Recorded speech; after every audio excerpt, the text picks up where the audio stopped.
সীমান্তে Arakan army বাড়ছে নিরাপত্তা ঝুঁকি। বাংলাদেশ সীমান্তে ঘেরা মায়ানমারের রাখাইন রাজ্যে এখন বিদ্রোহী গোষ্ঠীর আরাকান আর্মি দখলে। এই অবস্থায় রোহিঙ্গা প্রত্যাবাসন শুধু নিশ্চয়তার মধ্যেই পড়েনি, বরং নতুন করে রোহিঙ্গার ঢল আশঙ্কা তৈরি হচ্ছে। একই সঙ্গে বাংলাদেশের জন্য তৈরি হচ্ছে নিরাপত্তার চ্যালেঞ্জও। মায়ানমারের রাখাইন রাজ্যকে ঘিরে আন্তর্জাতিক সম্প্রদায়ের নজর এখন দক্ষিণ এশিয়ায়। এদিকে বিশ্বের গণমাধ্যম কক্সবাজার সীমান্তের পাশে যে কোনো মুহূর্তেই নতুন স্বাধীন রাষ্ট্রের ঘোষণা আসার সম্ভাবনার কথা প্রচার হচ্ছে। রাখাইনদের স্বাধীন রাষ্ট্রের ঘোষণার সম্ভাবনাকে মাথায় রেখে আরাকান আর্মির সাথে যোগাযোগ রাখতে শুরু করেছেন ভারত, চীন, যুক্তরাষ্ট্রের মতন দেশগুলো। এমন সংবাদেও এসেছে বিশ্ব মিডিয়াতে।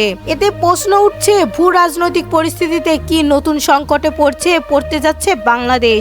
নিরাপত্তা বিশ্লেষকরা বলছেন, বর্তমান বাস্তবায়ন সরকারের উচিত আরাকান আর্মির সঙ্গে যোগাযোগ স্থাপন করা, সেটা সরাসরি না হলেও ব্যাক চ্যালেঞ্জ করতে হবে।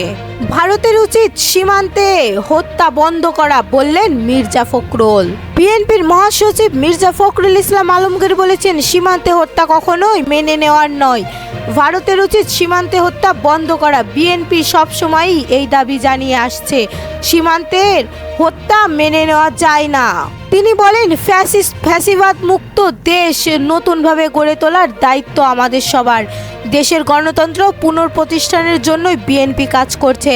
মির্জা ফখরুল সিলেট সফর উপলক্ষে তাদের স্বাগত জানাচ্ছেন। বিমানবন্দরের উপস্থিত ছিলেন বিএনপির স্থানীয় কমিটির সদস্য গয়েশ্বর চন্দ্র রায়, কেন্দ্রীয় সদস্য মিজানুর রহমান চৌধুরী, সিলেট জেলার বিএনপির সভাপতি আব্দুল কাইনুম চৌধুরী, সিলেটের মহানগর বিএনপির ভারপ্রাপ্ত সভাপতি রেজাউল ইসলাম কয়েস লোদি, সিলেট জেলার বিএনপির সাধারণ সম্পাদক ইমরান আহমদ চৌধুরী, সিলেটের মহানগর বিএনপির সাধারণ সম্পাদক এমদাদ হোসেন চৌধুরী সহ ও অঙ্গ সংগঠনের নেতাকর্মীরা।